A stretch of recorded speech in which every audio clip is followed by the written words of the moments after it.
bangsa Israel telah kehilangan pandangan mereka kepada Allah yang telah menuntun mereka. Mereka menjadi lupa akan malaikat Allah yang menuntun mereka. Hal ini dikarenakan kehidupan mereka penuh dengan persungutan. Allah selalu menginginkan hal-hal yang baik dalam kehidupan kita. Namun, sering kita yang memilih untuk menghadirkan hal-hal yang tidak baik dalam kehidupan kita. Allah selalu menginginkan hal-hal yang baik dalam kehidupan kita. Namun, sering kita yang memilih untuk menghadirkan hal-hal yang tidak baik dalam kehidupan kita. Otoritas daripada Tuhan, ya, Tuhan tetap memberikan jalan bagi mereka untuk boleh tetap berserah pada Tuhan.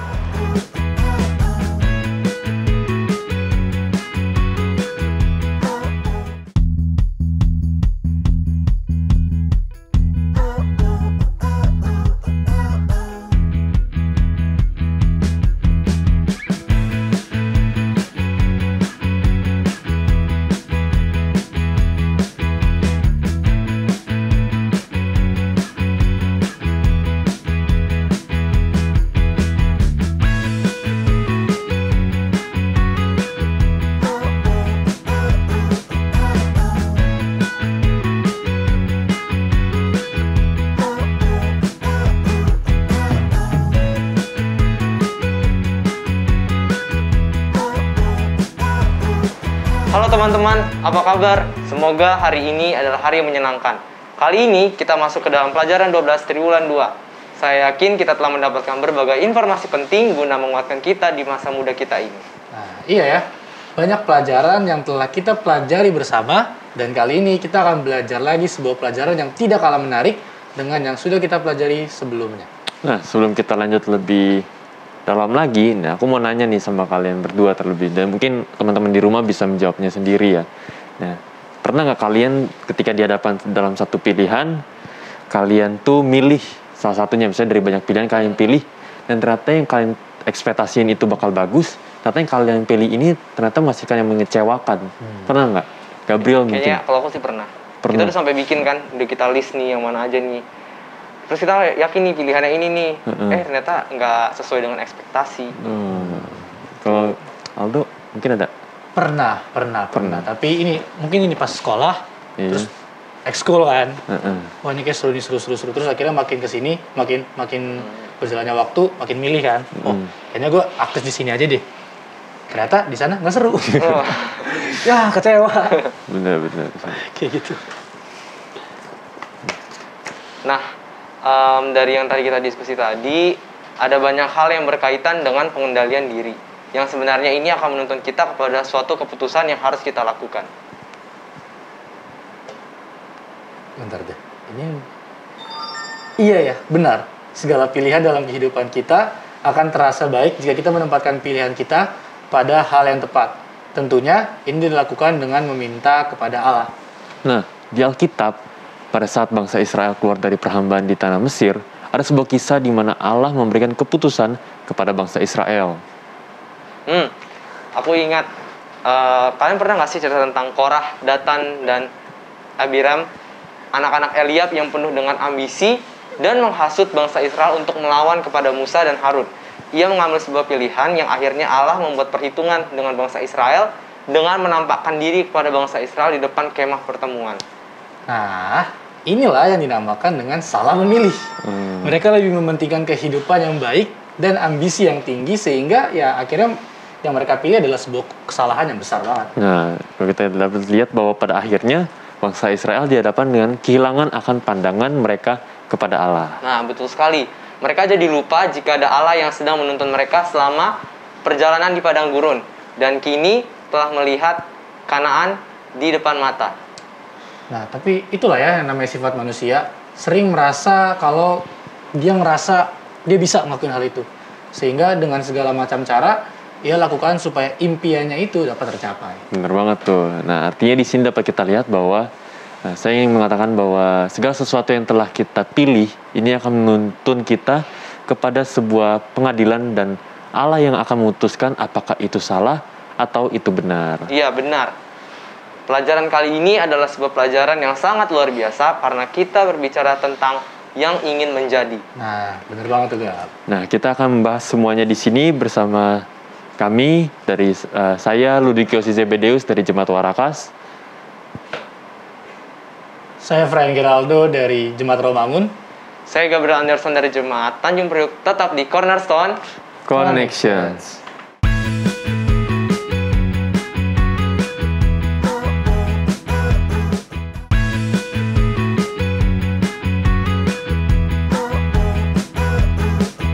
Kembali lagi di Cornerstone Connections. Program ini hadir untuk menuntun kamu kepada Alkitab agar dapat melihat kisah besar Allah dan manusia. Jika kamu mencari firman Allah yang benar, Cornerstone Connection menyajikan Alkitab dan menantang kamu untuk menghubungkannya dalam kehidupan nyatamu. Nah, sepanjang triwulan ini tema besarnya yaitu drama di padang gurun. Dan kita sudah masuk di pelajaran ke-12 dengan judul Yang Ingin Menjadi. Dan ayat inti kita sepanjang minggu ini adalah terdapat dalam Bilangan 16 ayat 4 dan 5. Ketika Musa mendengar hal itu, sujudlah ia, dan ia berkata kepada Korah dan segenap kumpulannya, besok pagi Tuhan akan memberitahukan siapa kepunyaannya dan siapa yang kudus, dan ia akan memperbolehkan orang itu mendekat kepadanya. Orang yang akan dipilihnya akan diperbolehkannya mendekat kepadanya. Nah, bagi aku ayat ini adalah ayat penentuan kepada bangsa Israel. Apakah kamu adalah kepunyaanku atau tidak? Siapa yang kudus di antara bangsa Israel? Siapa yang boleh datang dan dekat kepada Allah? Wow, ini adalah sebuah pengadilan bagi bangsa Israel. Nah, benar banget tuh, Gab. Mungkin gue sependapat sama lo bahwa ini adalah sebuah pengadilan bagi bangsa Israel. Dan pengadilan ini dilakukan untuk menilai segala keputusan yang diputuskan oleh bangsa Israel. Nah, ada juga nih sebuah kutipan dalam Alfa dan Omega jilid 1 halaman 474. Dikatakan bahwa bangsa Israel tetap kehilangan pandangan terhadap kenyataan bahwa mereka berada di bawah tuntunan ilahi. Mereka lupa bahwa malaikat perjanjian itu adalah penuntun mereka yang tidak kelihatan. Bahwa terlindung di dalam tiang awan itu, kehadiran Kristus berada di hadapan mereka. Dan daripadanya lah Musa telah menerima segala petunjuk-petunjuknya itu. Nah, dari kutipan yang tadi dibacain sama Ludwig, kita bisa melihat bagaimana bangsa Israel telah kehilangan pandangan mereka kepada Allah yang telah menuntun mereka. Mereka menjadi lupa akan malaikat Allah yang menuntun mereka. Hal ini dikarenakan kehidupan mereka penuh dengan persumutan dan selalu membuat pilihan yang selalu salah dengan apa yang Allah inginkan bagi mereka. Benar. Di sini juga ada hal yang perlu untuk kita aplikasikan dalam kehidupan kita sehari-hari. Yaitu, jangan pernah mengambil pilihan yang tidak sesuai dengan apa yang Allah inginkan dalam kehidupan kita. Allah selalu menginginkan hal-hal yang baik dalam kehidupan kita. Namun, sering kita yang memilih untuk menghadirkan hal-hal yang tidak baik dalam kehidupan kita. Nah, inilah yang disebut dengan pilihan. Hingga akhirnya, kita akan dituntun Allah kepada pengadilan Allah. Nah, sebelum kita diskusi, aku pengen bacain adalah satu kutipan dari seseorang yang mungkin kita sudah pernah kenal ya, Albert Einstein, seorang ahli teori fisika. Dia mengatakan bahwa seseorang memulai kehidupannya ketika dia dapat hidup di luar dirinya sendiri. Nah, ada juga ini dari Francis Quaris, penyair berkebangsaan Inggris pada abad ke-17. Dia yang telah menjanjikan pengampunan dalam penyesalan kita, tidak menjanjikan kehidupan sampai kita bertobat. Nah, teman-teman, aku pengen ngasih tahu ke kalian sesuatu nih. Yaitu di buku, yaitu di segmen Apakah Kamu Tahu? Apa tuh? Korah itu punya arti yang artinya kepala botak. Percaya atau tidak, orang yang ingin jadi ini mempunyai banyak hal di atas kepalanya. Namun, kelihatannya dia tidak memiliki banyak hal di dalamnya. Sekarang, nama itu sinonim dari tertelan dan dikubur hidup-hidup. Itu tentang Korah. Iya. Terus kemudian ada tentang dupa. Dupa merupakan campuran dari bahan-bahan yang beraroma harum seperti getah damar dan rempah-rempah. Digunakan sehubungan dengan ibadah keagamaan. Dupa diracik untuk digunakan dalam bait suci dengan bahan-bahan yang khusus. Adalah terlarang untuk menggunakan campuran yang sama untuk maksud yang lain.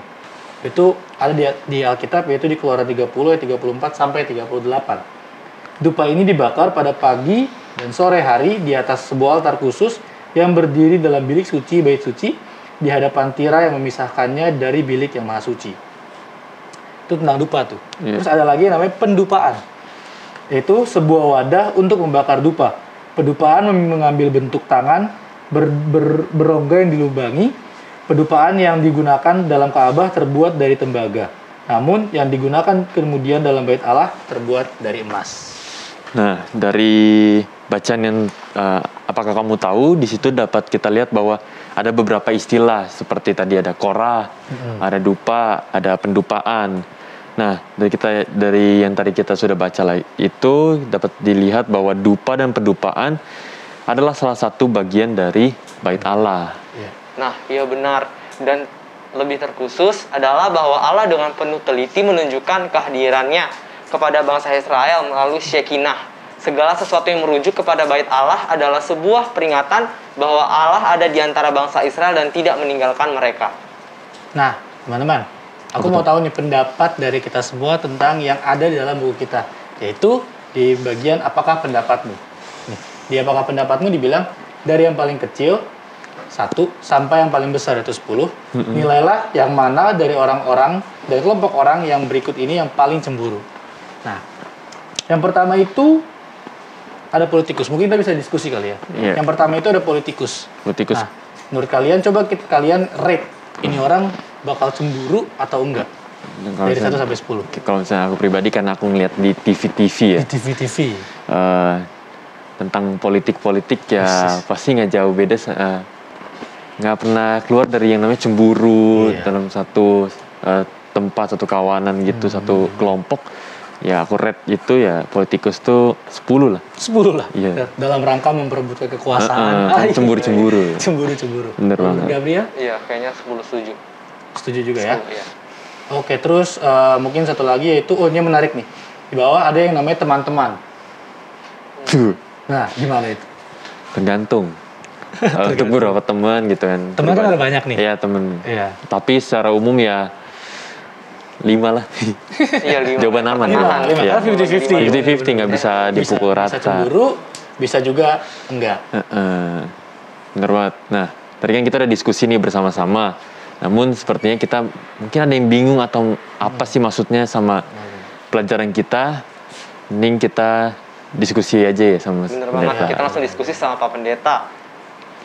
Oke teman-teman, kita akan diskusi lagi bersama dengan Pak Pendeta. Jadi, jangan kemana-mana ya. Tetap di Cornerstone Connections.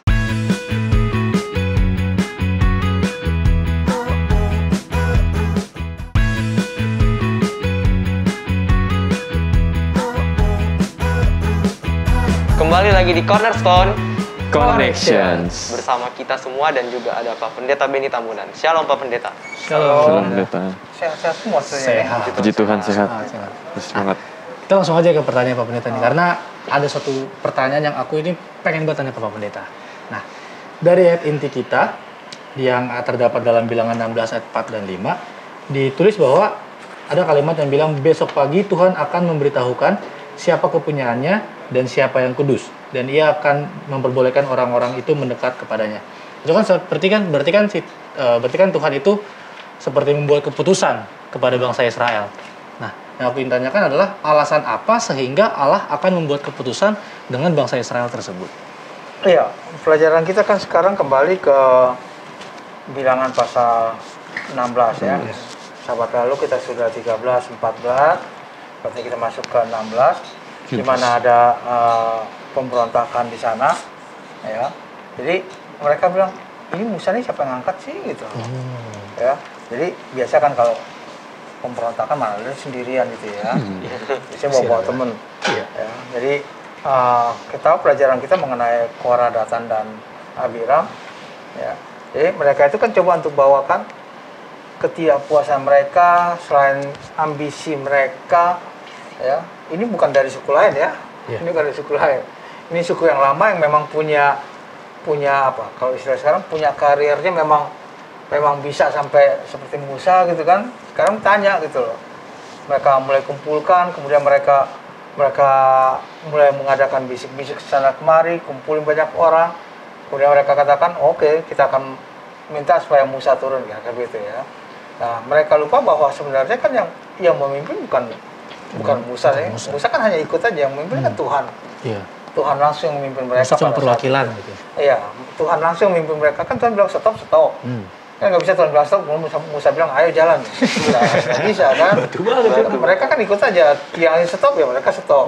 Ya, jalan mereka jalan. Jadi Tuhan yang mimpin aku. Mereka lupa itu gitu. Jadi mereka anggap bahwa selama ini Musa yang mimpin, dan mereka rasa bahwa mereka juga punya hak dan punya kesempatan untuk itu. Mereka lakukan hal seperti pelajaran kita. Jadi Allah mau, oke, kalau kamu nggak percaya, kumpulin aja siapa yang saya pilih.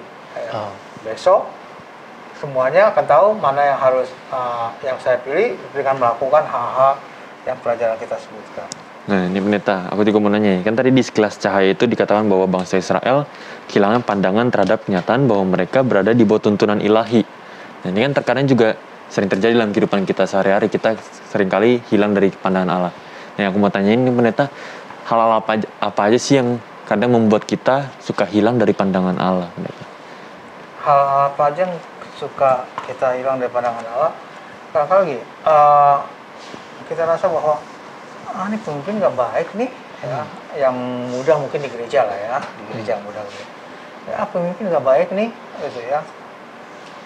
Si ini nggak baik nih, ketua ini sebenarnya nggak baik, harusnya begini ya. Apalagi merasa bahwa saya loh orang lama di sini, saya senior di sini. Dia baru datang, baru ini sudah kan nih. Mungkin kalian di sekolah juga gitu kan, tiba-tiba udah kelas 2 gitu ya, mau pilih ketua kelas, ada yang baru masuk karena dia disenangin, wah ini saya kan bilang kenapa dia jadi ketua, saya kan udah dari mulai kelas 1, bahkan dari SMP mungkin di sekolah yang sama, ya sering seperti itu. Jadi biasanya itu timbul hal-hal yang demikian yang membuat rasanya bahwa nggak, saya harus lakukan sesuatu, saya harus ini kan, apalagi dengan embel-embel, kayaknya saya lebih bagus dari dia. Padahal begitu dia kasih juga belum tentu juga seperti itu. Kemudian pemerintah ada pertanyaan, kan kita tuh biasa sama manusia, kalau manusia bikin satu kesalahan aja diingat, tapi giliran banyak kebaikan nggak diingat. Nah kalau misalnya kita aplikasikan sama diri kita ke Tuhan sendiri, apa sih yang membuat kita sebagai manusia sering lupa akan kebaikan Allah? Iya, maksudnya kita kan punya keinginan, ya. Kalau sampai terus mungkin kita punya ambisi gitu ya. Tapi kok ikannya ini gimana sih, kita lupa bahwa sebenarnya Tuhan ada siapa? Kita sih pelan-pelan melatih kita pelan-pelan untuk itu. Tapi kita mau cepet nih, mau cepet. Nikahnya. Kalau nanti kalian sudah kuliah kemudian bekerja, ya di pekerjaan nanti juga akan ada persaingan seperti dimanapun pasti ada, ya. Nggak senang, mulai menjelekkan, ya, mulai nikahnya seolah-olah bahwa saya ini juga mampu kalau duduk dalam posisi seperti itu. Nah, sekarang aku mau nanya lagi nih Pak Pendeta, tapi lebih ke dalam cerita, tapi dari sisi Musanya. Ketika Korah dan 250 orang lainnya yang kenamaan gitu, mereka menyerang Musa, apa sih yang mereka bilang ke Musa? Dan kan di ayat inti dibilang bahwa Musa sujud mendengar. Ketika dia mendengar itu, dia sujudlah ia. Kenapa Musa sujud? Dan kenapa omongannya dari 250 orang kenamaan ini kepada Musa, dan itu sangat mengganggu mengganggu pikirannya Musa terhadap omongannya mereka ini? Iya, sebenarnya kan mereka tuh rasa bahwa siapa yang bawa kamu untuk jadi pemimpin. Terutama kemudian kita juga sama kok sukunya, ya. Kemudian siapa yang bawa, mereka lupa bahwa itu sebenarnya kan Allah juga marah kan, ya. Seolah-olah Musa yang mimpin, Allah katakan, kamu orang yang mimpin saya kok, ya. Kalau misalnya sekarang ini ya, orang saya mimpin kok, kalian keluar dari Mesir, kalian melintasi semua perjalanan yang begitu hebatnya, apa semuanya. Sekarang tiba-tiba kalian katakan bahwa yang mimpin itu adalah Musa, dan kenapa Musa kan saya pilih hanya untuk bawakan apa yang saya ingin mereka lakukan. Jadi hal itu yang membuat mereka bahwa Musa juga rasa bahwa ini kan Tuhan yang suruh gitu loh. Makanya mereka katakan jangan, karena Musa tahu Musa tahu akibat-akibat apa kalau orang itu coba untuk memberontak gitu ya, coba untuk mempertanyakan hal yang sebenarnya adalah Allah yang menuntun kehidupan mereka. Jadi sama aja kayak si Korah dan 250 orang ini mempertanyakan Tuhan gitu. Iya, seperti itu.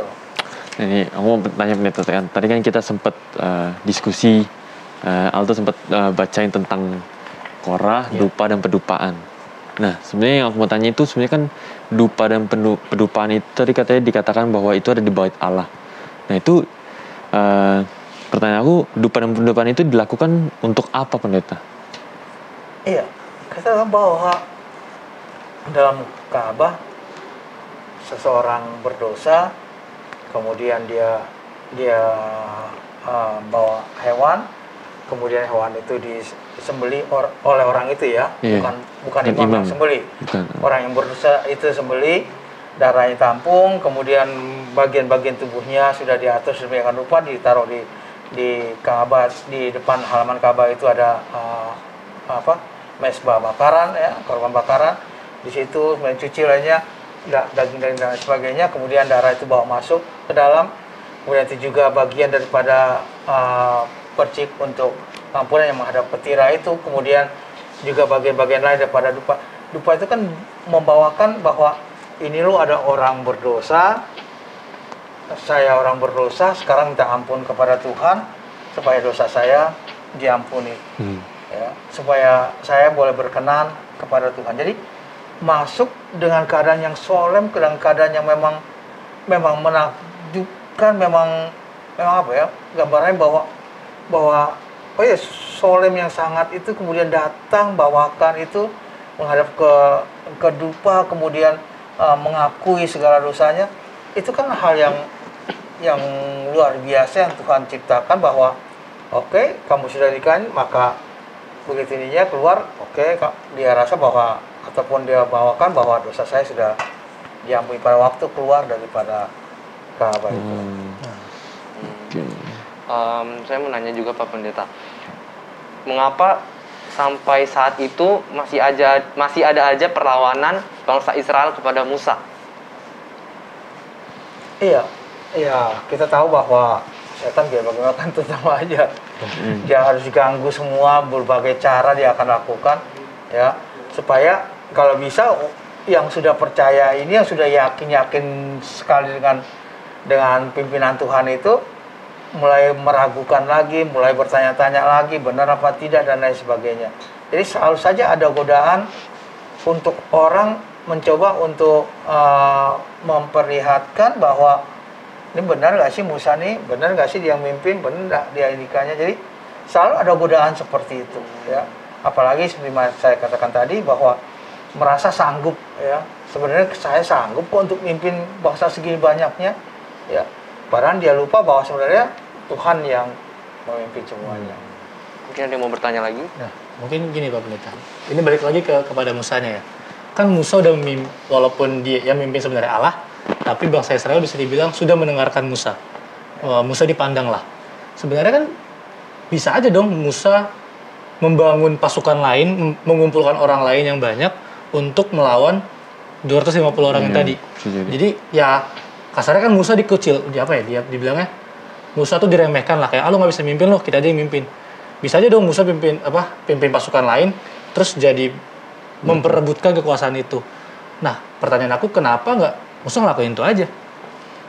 Iya, kembali Musa kan datang pada Tuhan dan Tuhan bilang, mereka kenapa tidak melihat bahwa saya yang mimpin, kalau bahasa dia ya, ketika melihat bahwa saya yang mimpin. Mereka kenapa hanya melihat bahwa kamu yang memimpin? Sebenarnya mereka itu mempertanyakan otoritas saya yang sudah memimpin kalian. Sebenarnya kalau begitu, kumpulin besok, kita akan adakan kan itu ya nikah Tuhan. Jadi Tuhan juga memperlihatkan, jangan lupa nih, kan 250 dengan orang-orang kenamaan, itu kan pengaruhnya besar ya. Pengaruhnya besar. Dan pengaruh besar itu juga akan membuat orang juga bangsa itu ya akan lihat bahwa ya bisa jadi orang meragukannya, tapi kan Tuhan langsung bertindak, dan tindakan Tuhan itu juga langsung selesai semua, kalian semua yang coba mempertanyakan otoritas daripada Tuhan dalam hal perjalanan bangsa Israel menuju ke Kanaan. Mungkin terakhir kali ya, Boleh. Mau nambahin tadi yang pertanyaan tadi, apakah tindakan Musa yang tidak memilih untuk berseteru dengan kelompok itu bisa disamakan dengan kasih karunia Allah terhadap Lucifer ketika Lucifer memimpin pemberontakan di surga? Iya, saja untuk kita kalau perbandingan seperti itu, ya. Tapi kan Tuhan bisa berontak, ayo kita ini selesai, kan? Ya. Tapi kan Tuhan kasih ya, kalau Tuhan lakukan itu, kita sudah belajar yang lalu, kalau Tuhan lakukan itu, bahkan seluruh ciptaan Tuhan katakan memang Tuhan itu kejam, kan gitu. Jadi Tuhan kasih itu sampai matang, sementara mereka ini kan sudah pemimpin-pemimpin ini, ya, orang-orang kenamaan, dikatakan orang kenamaan yang dengan pengertian bahwa dikenal oleh banyak orang pada waktu itu, dan tindakan Allah itu tegas langsung membuat mereka tidak akan membuat timbul lagi hal-hal mempertanyakan akan hal. Ya. Oke, nggak terasa nih teman-teman, waktu diskusi kita sudah mau berakhir nih. Mungkin Pak Pendeta bisa berikan 1 atau 2 kalimat kesimpulan supaya sahabat-sahabat Cornerstone bisa selalu mengingatnya serta menguatkan iman kita semua, dan sekalian doakan kami Pak Pendeta. Iya, kepada semua teman-teman Cornerstone dimanapun pada saat ini berada, kita melihat pelajaran sekolah sahabat kita kali ini memperlihatkan kepada kita bahwa Tuhan tetap memimpin, Tuhan tetap membawa bangsa Israel dalam keadaan apapun. Pada waktu pemberontakan terjadi, pada waktu mereka mempertanyakan otoritas daripada Tuhan, ya, Tuhan tetap memberikan jalan bagi mereka untuk boleh tetap berserah pada Tuhan. Judul yang diberikan, yang menjadi, ya, dalam tanda kutip itu kata yang menjadi, ya. Jadi itu memberikan kita ini mau jadi yang mana, ya. Kita mau jadi apa dalam kehidupan kita? Menyerahkan hidup kita kepada Tuhan atau mempertanyakan siapa Tuhan sebenarnya atau otoritas Tuhan dalam kehidupan kita. Oke, kita tunduk kepala untuk berdoa. Bapa di surga, kami terima kasih atas berkat Tuhan, kami terima kasih atas tuntunan Tuhan, kami terima kasih atas pelajaran pada saat ini. Kiranya apa yang telah kami dapatkan dari pelajaran saat ini boleh menguatkan kami, boleh mempersiapkan kami untuk lebih berserah kepada Tuhan. Memberkati semua orang-orang muda dimanapun mereka berada, dalam segala sesuatu yang mereka lakukan. Yang sakit Tuhan berikan kesembuhan, yang dalam keadaan kesusahan dan berseru kepada Tuhan. Tuhan kiranya mendengar seruan mereka dan menjawab segala kebutuhan dalam kehidupan mereka. Ampuni segala dosa dan kesalahan kami. Kami berdoa dalam nama anak Yesus Kristus, Tuhan dan Juru Selamat kami. Amin. Amin. Nah, itulah pembahasan pelajaran Cornerstone kita teman-teman sepanjang pekan ini bersama sahabat-sahabat di studio, dan Pak Pendeta sudah berakhir. Terima kasih ya teman-teman. Semangat terus dalam mempelajari Alkitab. Buatlah sebuah ketetapan dalam hati kamu untuk terus membaca Alkitab dari halaman ke halaman dan lihat sendiri apa yang terjadi di sana. Banyak janji pengharapan yang Tuhan tulis untuk kita semua. Terima kasih kepada sahabat-sahabat Top Channel yang selalu setia mencari dan belajar firman Tuhan melalui Cornerstone Connections.